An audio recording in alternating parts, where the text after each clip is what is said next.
Chapter 1. Lucy wiggled her toes and yawned a big, sleepy yawn. It was Monday morning, and she was almost free school. Her pants were on, backward, but no one had noticed yet, and her shirt was only a little bit inside out. All she needed now were her favorite sparkly sneakers. She plopped down on the floor and grabbed the right shoe. "Come here, Righty," she whispered. "Let's do this." Righty slid on with no trouble at all, but then Lucy reached for the left shoe. As soon as her fingers touched it, the shoe jumped. "Yes! Jumped! Ah!" The shoe growled in a deep, scratchy voice. "I be Captain Sneakbeard, no more foot duty for me." Lucy blinked. Huh? Before she could blink again, the left shoe bounced high in the air, spun around and landed right side up. "I've escaped the sock prison," it bellowed. "Now hand over the nearest sock, I'm taking a hostage." Lucy stared at the shoe. The shoe stared back.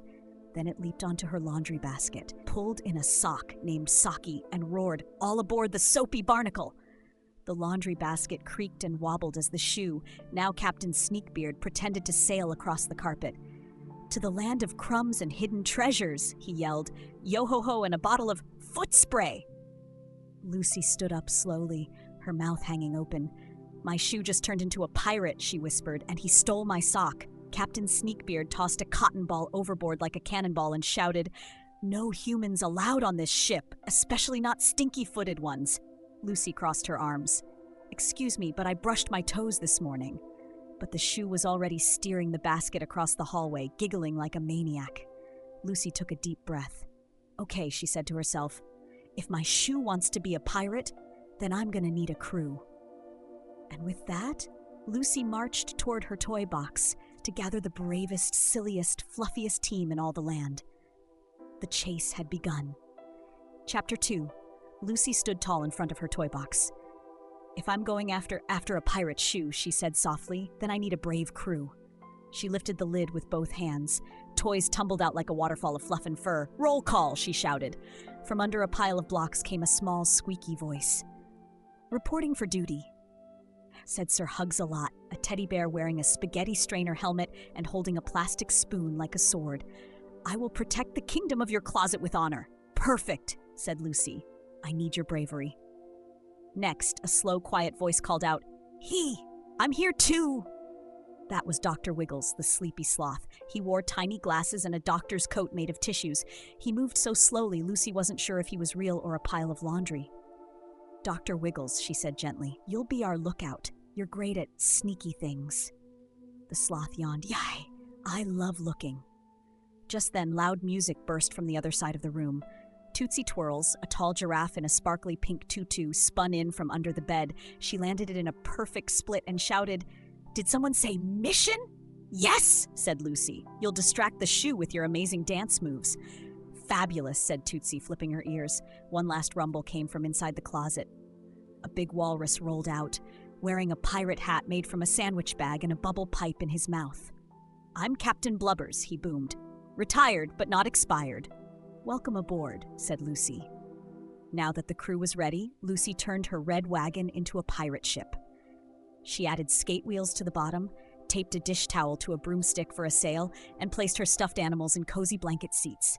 She drew a map using crayon and ketchup on a napkin. The path to Captain Sneakbeard's ship went through the hallway swamp around the Dust Bunny Desert and straight to the Couch Fort Cove. Lucy stood proudly at the front of the wagon and pointed forward. "Crew," she said, "it's time to rescue Saki and stop that pirate shoe." "To adventure," cheered Sir Hugs-a-Lot. "To slow, sneaky stuff," whispered Dr. Wiggles. "Toot, toot, and twirl time," shouted Tootsie. "Blub, blub, blub," gurgled the walrus. And just like that, the crumb cruiser set sail across the carpeted sea. Chapter 3. The crumb cruiser rolled across the carpet, wheels squeaking softly. Lucy sat at the front, holding her crayon and ketchup map. Her eyes scanned the room like a true explorer. "Crew, we're approaching the living room gulf," she announced. "Keep watch for danger." Sir Hugs-a-Lot held his spoon high. "No worries, Captain Lucy. I shall protect us from whatever lies ahead." "Tootsie Twirls is ready to spin into action," said the giraffe, doing a little twirl that made the wagon wobble. Dr. Wiggles blinked slowly. "I might nap with one eye open, just in case." Captain Blubbers puffed bubbles from his pipe. "I smell trouble, or maybe that's the cheese under the couch." Suddenly, whirr, something zoomed around the corner. Ah, the Roomba monster! Lucy shouted. The crew screamed as the round vacuum cleaner bumped into the wagon, nudging it sideways. Hold on, yelled Lucy. Tootsie Twirls kicked out one leg, booping the Roomba gently on the head. It beeped once, turned around, and rolled back into the hallway. Well done, Lucy said, brushing dust off Sir Hugsalot's helmet. That was close. The wagon creaked to a stop. There it is, said Lucy. Couchfort Cove. Captain Sneakbeard's laundry basket ship sat at the edge of the living room, half hidden under a blanket fort. A sign on the front read, "No kids allowed, pirates only, also no spoons." Lucy narrowed her eyes. He has sake, she whispered, and maybe the treasure. Sir Hugsalot clanged his spoon against the side of the wagon. Shall we charge? Tootsie twirled. Or dance our way in?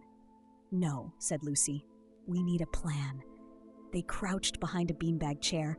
Lucy peeked out and saw Captain Sneakbeard stomping around the fort deck, wearing an eye patch and talking to himself. Saki, prepare the treasure. We'll bury it under the couch and leave no clues, not even a sticky note. Lucy took a deep breath. All right, crew, this is it. We're going in. Charge the couch, yelled Captain Blubbers. To victory, shouted Sir Hugsalot. To naps afterward, muttered Dr. Wiggles. Tootsie Twirl attack, sang the giraffe. The final battle had begun. Chapter 4. Couch cushions flew, blankets rustled, cotton balls rolled like tumbleweeds across the carpet. The great couch battle had begun. Charge! Shouted Lucy as she and her crew raced from behind the beanbag chair. Captain Sneakbeard jumped in surprise. Intruders! Man the marshmallow cannons! He grabbed a handful of mini marshmallows from a snack bowl and tossed them like soft snowballs. One hit Sir Hugsalot right on the nose. Oof, said the bear. I've been mildly puffed. Time for fancy footwork, yelled Tootsie Twirls. She leapt into the air, spun 3 times, and did a dazzling disco split. Sparkles flew everywhere. Ah, my eyes, cried Sneakbeard. Darn you and your glittery giraffe tricks! Dr. Wiggles slowly rolled toward the battle, whispering, I'm coming in hot-ish. Then plop! He accidentally landed on a pillow and bounced into Sneakbeard like a surprise cannonball. Blarv! Yelped the shoe as he tumbled backward into a laundry pile. Lucy grabbed Saki, who was tied up with a shoelace. Don't worry, I've got you! Saki squeaked. Thank you. That shoe has terrible breath. Captain Blubbers waddled in proudly. The couch has been captured. Victory bubbles for all. Captain Sneakbeard stood up, looking tired and tangled in a scarf. He sighed. Fine, you win. The pirate life is exhausting. Lucy placed her hands on her hips. It's time to be a shoe again. Sneakbeard sniffled, but I liked being a captain. You can still be a captain, she said kindly, of my left foot. He thought for a moment. Do I get snack breaks? Only if you don't eat the snacks. Deal. The crew all cheered. Saki did a little hop. Sir Hugsalot saluted. Tootsie spun a tiny pirouette. Dr. Wiggles was asleep. Lucy smiled. But, said Sneakbeard, before I give up the pirate life, there's something you should know. What? Asked Lucy. He leaned in and whispered, There's real treasure buried in the sandbox. Everyone gasped, To the backyard! Yelled Lucy. And just like that, the crew rushed off toward their next big adventure. Chapter 5. The sun was shining. The air smelled like grass and peanut butter sandwiches. Lucy and her crew zoomed into the backyard in the Crumb Cruiser, now loaded with shovels, beach pails, and snacks. Captain Sneakbeard, now tied gently to Lucy's left foot, hummed a sea shanty. Dig, dig, dig we go, for treasure deep and socks in tow. The sandbox was big, with tiny toy trucks and half-buried action figures scattered around. Lucy held up the ketchup-stained napkin map. X marks the spot, right next to the upside-down teacup. Sir Hugsalot saluted. Let's dig! Everyone got to work. Tootsie Twirls twirled up a whirlwind that blew some of the sand away.